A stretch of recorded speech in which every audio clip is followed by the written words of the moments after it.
So hello everyone, welcome to propsub.com। আমি অনুমিত্র। আজকে আমি আলোচনা করব বর্তমান সময়ের দ্য মোস্ট কন্ট্রোভার্সিয়াল টপিক, যেটা গোটা দেশে আলোচিত এবং যেটা নিয়ে গোটা দেশ আলোড়িত। সেটা হচ্ছে শিক্ষা ব্যবস্থায় দুর্নীতি বা পাবলিক এক্সামিনেশনে দুর্নীতি, এবং আরও স্পেসিফিক্যালি বলতে গেলে ডাক্তারি প্রবেশিকা পরীক্ষায় দুর্নীতি বা নিট পরীক্ষার দুর্নীতি। দুর্নীতিতে ভরে গেছে গোটা দেশ, সেটা রাজ্য থেকে শুরু করে কেন্দ্র কি মন্ত্রী থেকে শুরু করে আমলা। শিক্ষা ব্যবস্থার চারদিকে কিন্তু দুর্নীতির ছায়া স্পষ্ট।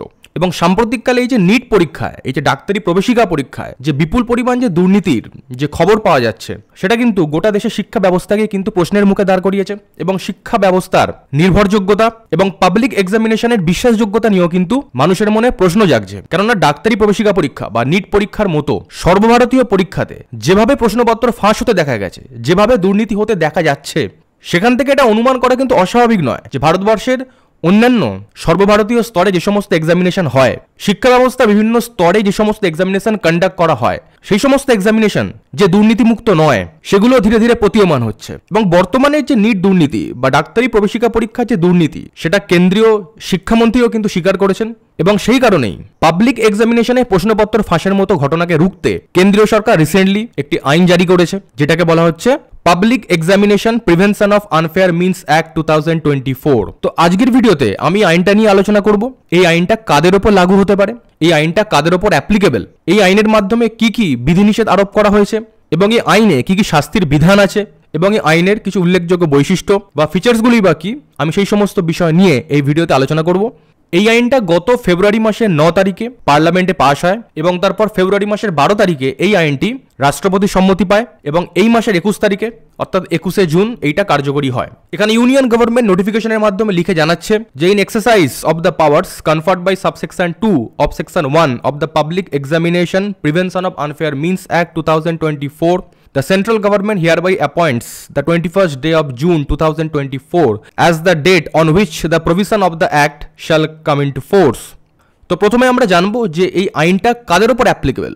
এই আইনটা মূলত প্রাইভেট ইন্ডিভিজুয়ালস বা persons, group of persons, service provider, institutions, public servant এবং পাবলিক এক্সামিনেশন অথরিটির উপর অ্যাপ্লিকেবল। তো আপনাকে প্রথমে জানতে হবে যে পাবলিক এক্সামিনেশন অথরিটি বলতে এখানে কি বোঝানো হচ্ছে। দেখুন, এখানে পাবলিক এক্সামিনেশন অথরিটি বলতে বোঝানো হচ্ছে যে public examination authority means an authority as specified by the central government by a notification from time to time for conducting the public examination. Public examination authority মানে সেন্ট্রাল গভর্নমেন্টের অধীনস্থ এমন কোনো সংস্থা যারা পাবলিক এক্সামিনেশন কন্ডাক্ট করছে। যেমন ধরুন union public service commission, staff selection commission, national testing agency, institute of banking personal selection etcetera etcetera. তো এই সমস্ত ইনস্টিটিউশনকে আমরা বলছি পাবলিক এক্সামিনেশন অথরিটি, যারা সেন্ট্রাল গভর্নমেন্টের অধীনস্থ এবং যারা এক্সামিনেশনকে কন্ডাক্ট করছে। এবং এখানে আরেকটা টার্ম অত্যন্ত গুরুত্বপূর্ণ, সেটা হচ্ছে সার্ভিস প্রোভাইডার। তো এখানে সার্ভিস প্রোভাইডার বলতে কাদেরকে বোঝানো হচ্ছে। দেখুন, এখানে বলা হচ্ছে an organisation that supplies computer resources or any other kind of assistance to a public examination authority is known as service provider. অর্থাৎ এমন কোনো অর্গানাইজেশন যারা কম্পিউটার রিসোর্সেস বা এই ধরনের কোনো সহযোগিতা সেই পাবলিক এক্সামিনেশন অথরিটিকে প্রোভাইড করছে, আমরা তাকে বলছি সার্ভিস প্রোভাইডার। এই আইনটা কিন্তু এই সার্ভিস প্রোভাইডার এই ক্যাটাগরির ওপরও কিন্তু অ্যাপ্লিকেবল। তো এখন আমরা জানবো যে আইন কি কি বিষয়কে নিয়ন্ত্রণ করছে, বা এই আইন কি কি বিষয়ের উপর বিধিনিষেধ চাপাচ্ছে এবং কি কি বিষয়কে রেগুলেট করার চেষ্টা করছে।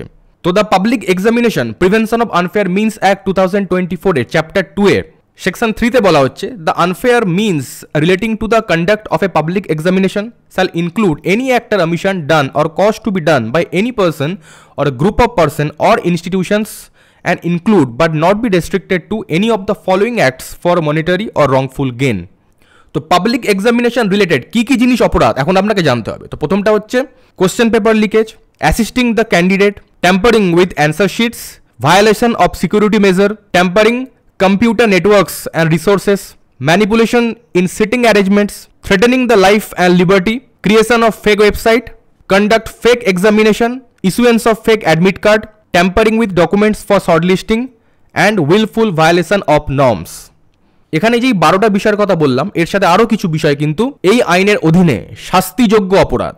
অর্থাৎ কোশ্চেন পেপার লিক করা, পরীক্ষার্থীকে আনঅথরাইজড ওয়েতে সহায়তা করা, অ্যান্সার শিটকে ট্যাম্পার করা, সিকিউরিটি মেজারের ভায়োলেশন করা, কম্পিউটার নেটওয়ার্ক এবং রিসোর্সকে ট্যাম্পারিং করা, সিটিং অ্যারেঞ্জমেন্টসকে ম্যানিপুলেট করা। অর্থাৎ পরীক্ষার হলে পরীক্ষার্থীরা কিভাবে বসবে, কি অর্ডারে বসবে, সেই যে সিটিং অ্যারেঞ্জমেন্ট সেই পদ্ধতিকেও ম্যানিপুলেট করা, এবং পরীক্ষার হলে যারা পরীক্ষা কন্ডাক্ট করছে তাদেরকে থ্রেটেন করা, বা তাদেরকে হুমকি প্রদর্শন করা, কোনো ফেক ওয়েবসাইট তৈরি করার মাধ্যমে মনিটারি গেইন করার উদ্দেশ্যে চিট করা এবং ফেক এক্সামিনেশন পরিচালনা করা বা পরিচালনা করতে সহায়তা করা, ফেক অ্যাডমিট কার্ড ইস্যু করা এবং যে ডকুমেন্টসগুলোর সহায়তায় শর্ট লিস্টিং করা হয় সেই ডকুমেন্টসগুলোকে ট্যাম্পার করা এবং এই আইনের অধীনে যে সমস্ত রুলস, রেগুলেশন এবং নর্মসের কথা বলা হচ্ছে সেগুলোকে উইলফুলি ভায়োলেট করা বা ইচ্ছাকৃতভাবে ভায়োলেট করা। তো আমি এখানে যে বিষয়গুলোর উল্লেখ করলাম এগুলো সবই হচ্ছে শাস্তিযোগ্য অপরাধ এই আইনের অধীনে।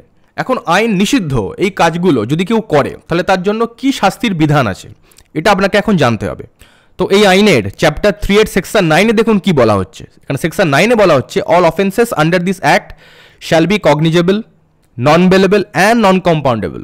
অর্থাৎ এই আইনের অধীনে সমস্ত অফেন্সেস কিন্তু কগনিজেবল, নন বেলেবল এবং নন কম্পাউন্ডেবল। এবং যদি কোনো ব্যক্তি এই ধরনের কোনো অপরাধ করে এই আইনের অধীনে তাহলে সেক্ষেত্রে সেই ব্যক্তির 3 থেকে 5 বছর পর্যন্ত জেল হতে পারে এবং তার সাথে 10 লক্ষ টাকা পর্যন্ত জরিমানা হতে পারে।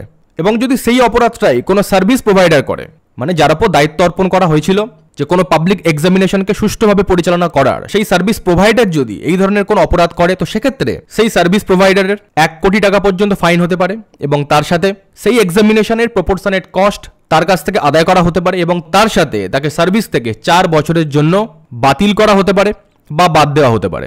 এখানে দেখুন কি বলা হচ্ছে, The service provider shall also be liable to be punished with imposition of a fine up to 1 crore rupees and proportionate cost of examination shall also be recovered from such service provider and he shall also be barred from being assigned with any responsibility for the conduct of any public examination for a period of 4 years.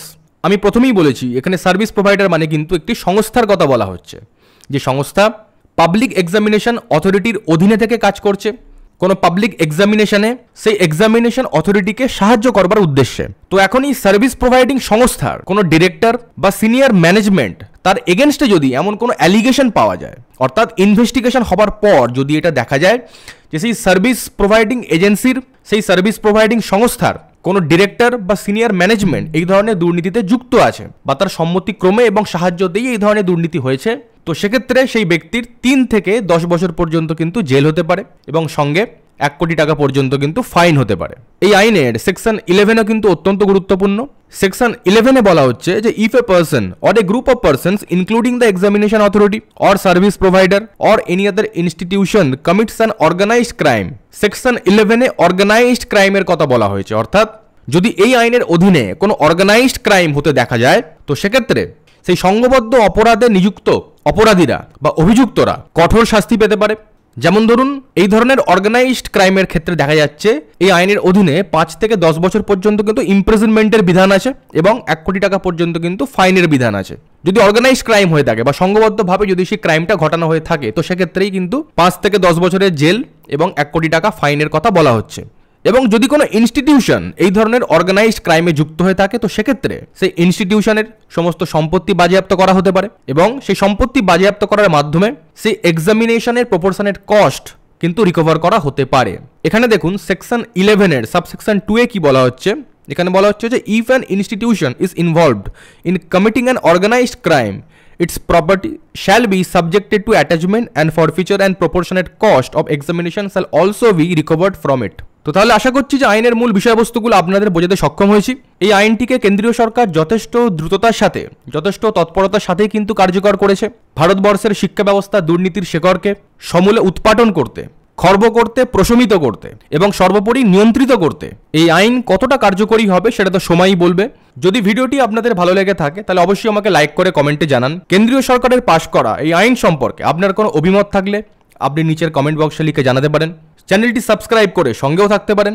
আমি এই চ্যানেলে property related এবং আইন related অন্যান্য সমস্ত important বিষয় নিয়ে আলোচনা করি এবং এর পরবর্তী সময় আর অন্যান্য অনেক বিষয়ের টপিক আসতে চলেছে, তাই চ্যানেলটিকে সাবস্ক্রাইব করতে ভুলবেন না। তাহলে আজকের মতো চলি, আবার দেখা হচ্ছে নেক্সট ভিডিওতে।